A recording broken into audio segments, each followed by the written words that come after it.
সকলকে নমস্কাৰ জনাই আজি আলোচনা কৰিবলগীয়া বিষয়বস্তু হৈছে অৰুণোদয় যুগ মিছনেৰীসকলৰ অৱদান আৰু অৰুণোদয় ভূমিকা। সেই সম্পৰ্কে আজি আলোচনা কৰিম। এতিয়া ইয়াতনো কি তথ্য আছে আমি চাওঁচোন এপাক আহক। প্ৰথম চাব লাগিব অসমীয়া ভাষা সাহিত্যলৈ মিছনাৰীসকলৰ অৱদান।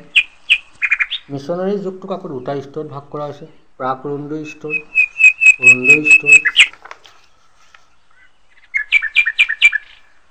অৰুণোদয় লেখকসকল, এতিয়া অৰুণোদয় কাকতত যিসকল লেখক আছিলে খ্ৰীষ্টিয়ান লেখকসকল আৰু অসমীয়া লেখকসকলৰ ওপৰত এই সমূহ তথ্যখিনি এই ভিডিঅ'ত আলোচনা কৰা হ'ব।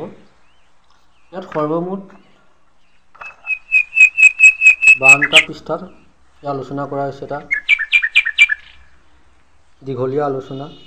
সেইবাবে মই সকলো তথ্যখিনি মৌখিকভাৱে কৈ নাযাওঁ, আপোনালোকে এই তথ্যখিনি পাৰিলে নোটছ কৰি যাব।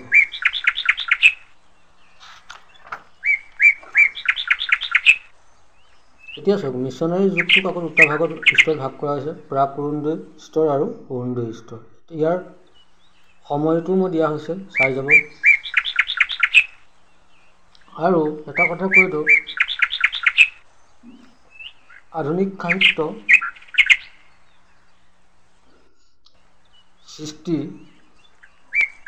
আধুনিক অসমীয়া সাহিত্য অৰুণোদয় যুগৰ পৰাই আৰম্ভণি হৈছে বুলি জানিব পৰা গৈছে। আৰু সেই যুগত খ্ৰীষ্টিয়ান মিছনাৰীসকলৰ বা মিছনাৰী লেখকসকলে কেনেধৰণে অৱদান আগবঢ়াইছে বা অসমীয়া লেখকসকলে কেনেধৰণে অৱদান আগবঢ়াইছে অসমীয়া সাহিত্য বুৰঞ্জীলৈ, সেই সম্পৰ্কে এক পুংখানুপুংখ অধ্যয়ন কৰা হৈছে।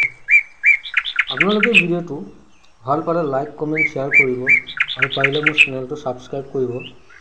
ইয়াতে কৈ থওঁ, যদি কিবা মোৰ ভিডিঅ'টোৰ মাধ্যমে যদি কিবা ভুল তথ্য যায় মোক কমেণ্ট বক্সত জনাই দিব বুলি মই আশা থাকিলে। এতিয়া আপোনালোকে সম্পূৰ্ণ ভিডিঅ'টো চাই যাব, পাৰিলে নোটছ কৰি যাব। মই সম্পূৰ্ণ ভিডিঅ'টো বিতংভাৱে আপোনালোকৰ ওচৰত তথ্যখিনি দাঙি ধৰা হৈছে। ইয়াকে কৈ মই সামৰণি মাৰিছোঁ, আপোনালোকে ভিডিঅ'টো চাই যাব। ধন্যবাদ।